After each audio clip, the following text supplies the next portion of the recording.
Hi friends, information Kannada ಚಾನಲ್ಗೆ ನಿಮಗೆಲ್ಲರಿಗೂ ಸ್ವಾಗತ. ಗೆಳೆಯರೇ, ಭೂಮಿಯ ಮೇಲೆ ಹುಟ್ಟಿದ ಪ್ರತಿಯೊಂದು ಜೀವಿಯು ಒಂದಲ್ಲ ಒಂದು ದಿನ ಸಾಯಲೇಬೇಕು. ಇದು ಪ್ರಕೃತಿಯ ನಿಯಮ. ಆದರೆ ಈ ನಿಯಮವನ್ನ ಮೀರಿ ಮನುಷ್ಯ ಸಾವನ್ನೇ ಗೆಲ್ಲಲು ನೋಡ್ತಾ ಇದ್ದಾನೆ. ಸಾಯದೆ ಅಮರವಾಗಿ ಇರಬೇಕೆಂಬ ಆಸೆ ಈ ಮನುಷ್ಯನದು.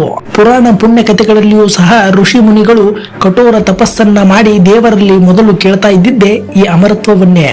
ಹೀಗೆ ಅಮರತ್ವಕ್ಕಾಗಿ ಮನುಷ್ಯ ಹೆಣಗಾಡಿದ ಉದಾಹರಣೆಗಳನ್ನ ನಾವು ಪುರಾಣಗಳಲ್ಲಿ ಮತ್ತು ಇತಿಹಾಸದಲ್ಲಿ ನೋಡಬಹುದು.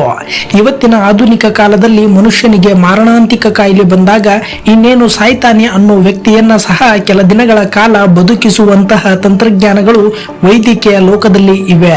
ಆದರೆ ಸಂಪೂರ್ಣವಾಗಿ ಮನುಷ್ಯನನ್ನು ಸಾಯದಂತೆ ತಡೆಯುವ ಯಾವ ತಂತ್ರಜ್ಞಾನಗಳು ಕೂಡ ಮನುಷ್ಯನ ಬಳಿ ಇಲ್ಲ. ಮನುಷ್ಯ ವಿಜ್ಞಾನ ಲೋಕದಲ್ಲಿ ಎಷ್ಟೇ ಮುಂದುವರಿದರೂ ಈ ಸಾವನ್ನ ಗೆಲ್ಲಲಿಕ್ಕೆ ಅವನಿಂದ ಸಾಧ್ಯವಾಗಿಲ್ಲ. ಮುಂದೊಂದಿನ ಮನುಷ್ಯ ಸಾಯದಂತೆ ಮಾಡುವ ಟೆಕ್ನಾಲಜಿ ಏನಾದರೂ ಬರಬಹುದು ಎಂಬ ಭ್ರಮೆಯಲ್ಲಿ ಅಮೆರಿಕದ ಅಲ್ಕಾರ್ ಲೈಫ್ ಎಕ್ಸ್ಟೆನ್ಷನ್ ಫೌಂಡೇಶನ್ ಎನ್ನುವ ಕಂಪನಿಯೊಂದು ಸತ್ತ ಮನುಷ್ಯರ ಡೆಡ್ ಬಾಡಿಗಳನ್ನ ಪ್ರಿಸರ್ವ್ ಮಾಡಿ ಇಡ್ತಾ ಇದೆ. ಸತ್ತ ಮನುಷ್ಯನ ದೇಹವನ್ನ ಸಂರಕ್ಷಿಸಿ ಇಡುವುದರ ಹಿಂದಿನ ಮುಖ್ಯ ಉದ್ದೇಶ ಏನಪ್ಪಾ ಅಂತಂದ್ರೆ, ಪ್ರಿಸರ್ವ್ ಮಾಡಿದ ದೇಹಗಳನ್ನ ಮುಂದೊಂದು ದಿನ ಜೀವಂತ ಮಾಡಬಹುದು ಅಂತ ಈ ರೀತಿ ಇಡಲಾಗ್ತಾ ಇದೆ. ಈ ಪ್ರಕ್ರಿಯೆಯನ್ನ ಕ್ರಯೋ ಪ್ರಿಸರ್ವೇಶನ್ ಅಂತ ಕರೀತಾರೆ. ಈ ರೀತಿ ಮನುಷ್ಯನನ್ನ ಪ್ರಿಸರ್ವ್ ಮಾಡಲಿಕ್ಕೆ ಈ ಕಂಪನಿಯು ಬರೋಬ್ಬರಿ 1 ಕೋಟಿಯಿಂದ 2 ಕೋಟಿಯವರೆಗೂ ಹಣವನ್ನ ಚಾರ್ಜ್ ಮಾಡ್ತಾ ಇದೆ. ಇದು ಪೂರ್ತಿ ಬಾಡಿಯ ಚಾರ್ಜ್. ಇನ್ನು ಕೇವಲ ಮೆದುಳನ್ನ ಅಥವಾ ಇನ್ನಾವುದೋ ಅಂಗವನ್ನ ಪ್ರಿಸರ್ವ್ ಮಾಡಲಿಕ್ಕೆ ಬೇರೆ ಬೇರೆ ರೇಟ್ ಕೂಡ ಇದೆಯಂತೆ. ಮುಂದೊಂದಿನ ಮತ್ತೆ ಜೀವಂತವಾಗಬೇಕು ಅಂತ ಹೀಗೆ ಹಣವನ್ನ ಕೊಟ್ಟು ಈ ಕಂಪನಿಯಲ್ಲಿ ಬಹಳಷ್ಟು ಜನ ರಿಜಿಸ್ಟರ್ ಆಗ್ತಾ ಇದ್ದಾರೆ. ಇದುವರೆಗೂ 200ಕ್ಕಿಂತ ಹೆಚ್ಚಿನ ಜನರನ್ನ ಈ ರೀತಿ ಪ್ರಿಸರ್ವ್ ಮಾಡಿ ಇಡಲಾಗಿದೆ. ಇನ್ನು 1500ಕ್ಕಿಂತ ಹೆಚ್ಚಿನ ಜನರು ದುಡ್ಡು ಕೊಟ್ಟು ರಿಜಿಸ್ಟರ್ ಕೂಡ ಆಗಿದ್ದಾರಂತೆ. ಕ್ರಯೋ ಪ್ರಿಸರ್ವೇಶನ್ ಯಾವ ರೀತಿ ಮಾಡ್ತಾರೆ ಅಂತಂದ್ರೆ, ಮೊದಲಿಗೆ ವ್ಯಕ್ತಿಯೊಬ್ಬ ಸ್ವ ಇಚ್ಛೆಯಿಂದ ಈ ಪ್ರಕ್ರಿಯೆಗೆ ಒಳಪಡಲು ಅಲ್ಕಾರ್ ಕಂಪನಿಯಲ್ಲಿ ರಿಜಿಸ್ಟರ್ ಆಗಬೇಕು ಮತ್ತು ಈ ಕ್ರಯೋ ಪ್ರಿಸರ್ವೇಶನ್ಗೆ ತಗಲುವ ಎಲ್ಲ ವೆಚ್ಚವನ್ನ ವ್ಯಕ್ತಿ ಜೀವಂತವಾಗಿರುವಾಗಲೇ ಪೂರ್ತಿಯಾಗಿ ತುಂಬಿರಬೇಕು. ಅಂದಾಗ ಮಾತ್ರ ಆ ವ್ಯಕ್ತಿಯನ್ನ ಕ್ರಯೋ ಪ್ರಿಸರ್ವೇಶನ್ ಪ್ರಕ್ರಿಯೆಗೆ ಒಳಪಡಿಸಲಾಗುತ್ತೆ.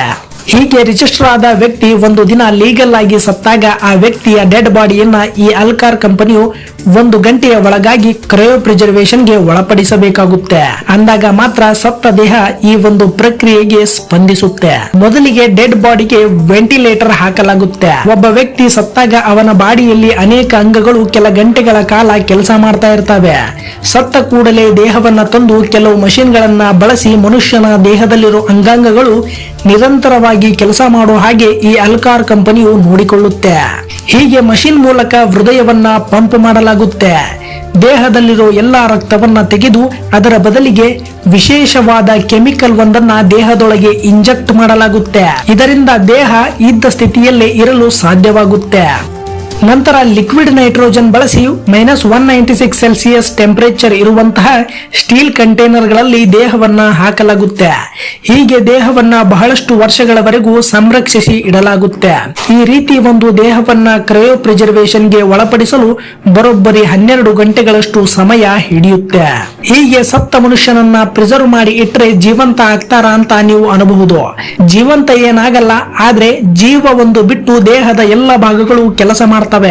ಮುಂದೆ ಜೀವ ತುಂಬುವ ಟೆಕ್ನಾಲಜಿ ಬರಬಹುದು ಅಂತ ಈ ರೀತಿ ಸತ್ತ ದೇಹಗಳನ್ನ ಸಂರಕ್ಷಿಸಿ ಇಡಲಾಗ್ತಾ ಇದೆ.